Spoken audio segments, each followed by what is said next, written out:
Hi guys, I'm Moriarty. This is Unabridged. Welcome back to my channel. Today I'm talking about the books that I read in the month of June. I got through a decent amount, so I want to go through them. The first book that I finished was Bug Boys 3, and that's Adventures and Daydreams by Laura Netzger. I gave it 5 stars. I absolutely love the Bug Boys series. It is one of my favorite graphic novel series of all time.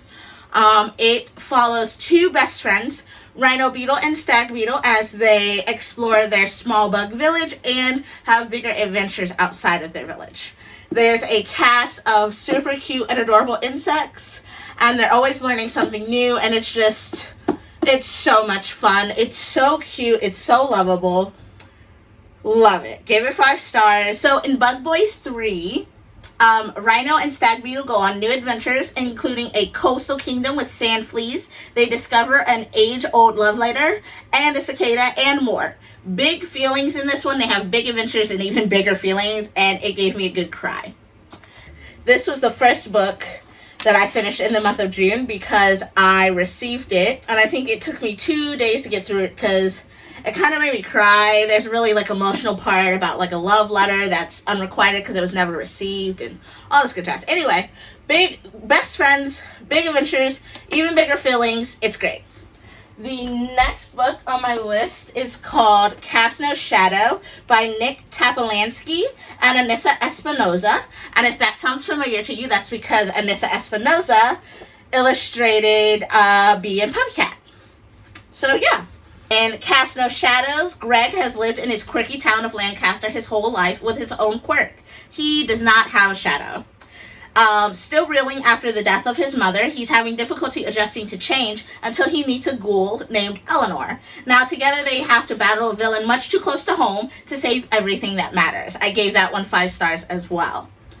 So another graphic novel, also I think middle-aged, came out in 2017. It's super cute. The references in it are amazing, and it's just an all-around good time. Very adventurous, this one. The next novel I read was also a graphic novel. It's called Crema. It's by Johnny Christmas, Dante Louise, with Ryan Ferrier and Atla Rafney. And it is about a girl named Esme, who is a barista, and she has a terrible coffee addiction. Coffee calms her down, but it also helps her interact with ghosts.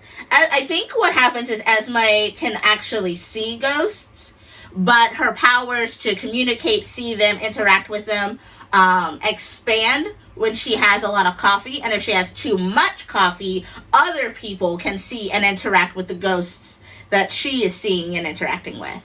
She works for this coffee shop, and the owner of the coffee shop, Yara, is the heir to a coffee plantation in Brazil, who is also female. If you did not catch the drift, this is a sapphic romance, LGBTQ rep.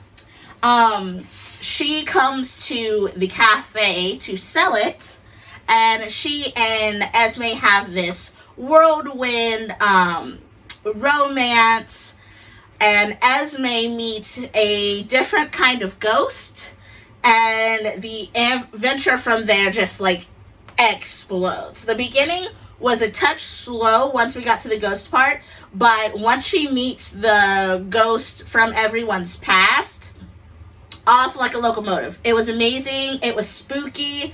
It was macabre in the best way possible.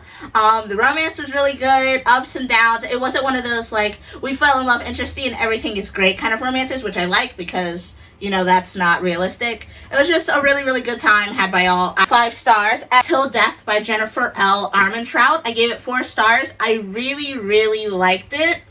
It follows a woman named Sasha who escapes her hometown after escaping a serial killer, and after a decade she returns to help her mother with the inn that they own. As she returns, women begin going missing and appearing in the serial killer's old stomping ground.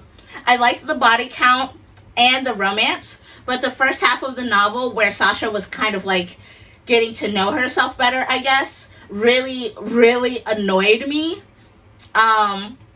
Mostly just because it's been a decade and she was still behaving as though it had happened yesterday. And I'm not saying that she should automatically get over it, but seemed to put the character at like a standstill at all times, where other characters had to make decisions for her, and that bothered me. It just felt like she was stagnant in every possible way.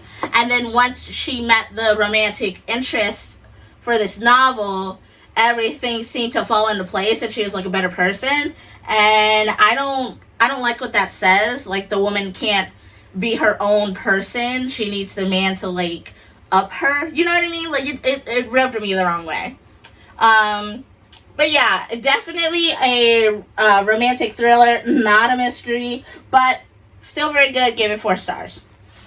The last novel I read was A Twofer. I read the first 2 books in the Boss series by Victoria Quinn. I gave Boss Lady book 1 4 stars, and I gave Boss Man book 2 5 stars. It's about a woman named Tatum Titan, and she is the richest woman in the world.